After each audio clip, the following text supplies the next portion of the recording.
ఓ పక్క యూరియా కరువు, మరో పక్క ఏ పంటకు మద్దతు ధరలు లేక అన్నదాతలు అల్లాడిపోతూ ఉన్నారు. గతంలో ఎన్నడూ చూడని దయనీయమైన పరిస్థితులు ఇప్పుడు ఏపీలో కనిపిస్తున్నాయి. యూరియా కోసం క్యూలైన్లు నిత్యకృత్యంగా మారిపోయాయి. ఆత్మగౌరవాన్ని దిగమింగుకొని రోజుల తరబడి పడిగాపులు గాసిన అరకట్ట దొరకడం గగనంగా మారింది. ఎంత తిరిగినా యూరియా దొరక్క ఖరీదైన కాంప్లెక్స్ ఎరువుల కొనుగోలుతో పెట్టుబడి ఖర్చులు తడిసి మోపెడవుతున్నాయి. రైతన్నకు భరోసా కల్పించాల్సిన కూటమి సర్కార్ దిక్కులు చూస్తోంది. ఏపీలో రైతన్నల కష్టాలు అన్నీ ఇన్ని కావు. అటు పెట్టుబడి సాయం అందక, ఇటు ఉచిత పంటల బీమాకు దూరమై రైతన్నలు అల్లాడుతున్నారు. మరోవైపు వరి ప్రస్తుతం పొట్టదశకు చేరుకున్న తరుణంలో రెండో విడతగా ఇవ్వాల్సిన యూరియా కోసం కటకటలాడుతున్నారు. కృష్ణా, ఎన్టీఆర్, ఏలూరు, శ్రీకాకుళం, విజయనగరం జిల్లాల్లో యూరియా కోసం అన్నదాతల అగచాట్లు వర్ణనాతీతం.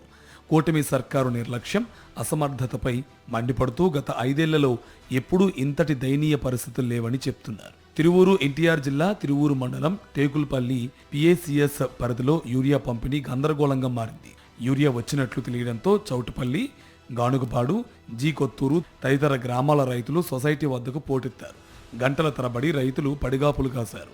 క్యూలైన్లు ఏర్పాటు చేసేలోపు పిఏసిఎస్ సిబ్బంది టోకెన్లు పంపిణీ ప్రారంభించడంతో ఒక్కసారిగా పరుగులు తీశారు. వారిని నియంత్రించలేక పోలీసులు చేతులెత్తేశారు. దీంతో రైతుల మధ్య తోపులాట జరిగింది. ఎన్టీఆర్, కృష్ణా జిల్లాల్లో ప్రస్తుతం వరి పంట పొట్టదశకు చేరుకుంది. కృష్ణా డెల్టా పరిధిలో ఎకరాకు దాదాపు 2 బస్తాల యూరియా వాడుతారు. రెండో విడతలోనూ మెజారిటీ రైతులకు యూరియా అందకపోవడంతో చేసేది లేక కాంప్లెక్స్ ఎరువులను వినియోగించారు. యూరియాలో 46% నత్రజని ఉంటుంది. అదే కాంప్లెక్స్ ఎరువులో 20% మాత్రమే నత్రజని, 20% ఫాస్ఫేట్ ఉంటాయి. తీవ్ర కొరత కారణంగా 2-3 విడతల్లో 20 కేజీల చొప్పున వేయాల్సిన యూరియాకు బదులుగా 20:20 కాంప్లెక్స్ ఎరువులను వినియోగించారు. యూరియాలో ఉండే నత్రజని కోసం దాదాపు 60 కేజీల కాంప్లెక్స్ ఎరువులను వాడాల్సిన పరిస్థితి ఏర్పడింది.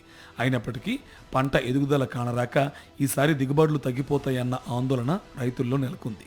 జూన్, జూలైలోనే దాదాపు 35% యూరియా అమ్మకాలు జరగడం చూస్తే అదంతా బ్లాక్ మార్కెట్కు వెళ్ళిపోతుందని అర్థమవుతుంది. డిమాండ్ సాకుగా తీసుకుని టీడీపీ నేతలు యూరియాను అధిక ధరలకు అమ్ముతున్నారు. వరి పొలాలకు యూరియా ఇవ్వాల్సిన తరుణంలో సర్కారు చేతులెత్తేసింది. పెద్ద ఎత్తున నిల్వలు పక్కదారి పట్టినా కళ్ళప్పగించి చూసింది. దీంతో కట్ట యూరియా కోసం రైతన్నలు రోడ్డెక్కి ధర్నాలు, రాస్తారోకోలు చేయాల్సిన పరిస్థితి ఏర్పడింది. యూరియా సరఫరాల్లో అలసత్వాన్ని ఎండగడుతూ రైతులకు అండగా వైఎస్ఆర్సీపీ పోరుబాట చేపట్టే వరకు చంద్రబాబు సర్కారు మేలుకోలేదు. పరిస్థితి చేయి దాటిపోవడంతో అదనుకు యూరియా దొరక్క రైతులు ఖరీదైన కాంప్లెక్స్ ఎరువులను కొనుగోలు చేయాల్సి వస్తుంది. గత ప్రభుత్వ హయాంలో గ్రామంలోనే రైతు భరోసా కేంద్రాల ద్వారా కావలసినంత యూరియా అందుబాటులో ఉండేది. కియోస్క్లో బుక్ చేసుకున్న 24 గంటల్లోనే తమ కళ్ళాల్లోకి సరఫరా చేసేవారు. లోడింగ్, అన్లోడింగ్తో పాటు రవాణా ఖర్చుల రూపంలో బస్తాకు 20 నుంచి 50 రూపాయల వరకు ఆదా అయ్యేది. ఆ 5 ఏళ్లలో ఏ ఒక్కరోజు విత్తనాలు, యూరియా కోసం ఎక్కడ క్యూలైన్లు కనిపించిన దాఖలాలు లేవు. ఎప్పుడు కావాలంటే అప్పుడు, ఎంత కావాలంటే అంత యూరియా దొరికేది. కానీ టీడీపీ కూటమి ప్రభుత్వం అధికారంలోకి వచ్చిన తర్వాత గత ఏడాదిగా పరిస్థితి మారిపోయింది. ఆర్బీకేలను నిర్వీర్యం చేశారు. రైతు సేవా కేంద్రాల ద్వారా నాన్ సబ్సిడీ విత్తనాల సరఫరాకు మంగళం పాడారు. సబ్సిడీ విత్తనాలకు కోత పెట్టారు. మరోవైపు ఎరువుల సరఫరాను సొసైటీలకు పరిమితం చేశారు. దీంతో ఎరువుల కోసం సీజన్లో పొలం పనులు మానుకొని మండల కేంద్రాలకు పరుగులు తీయాల్సిన దుస్థితి దాపురించింది. ప్రస్తుత ఖరీఫ్ సీజన్లో దాదాపు 10 రోజుల పాటు పొలం పనులు వదిలేసి సొసైటీల వద్ద పడిగాపులు కాస్తే గానీ అరకట్ట దొరకడం గగనమైపోయింది.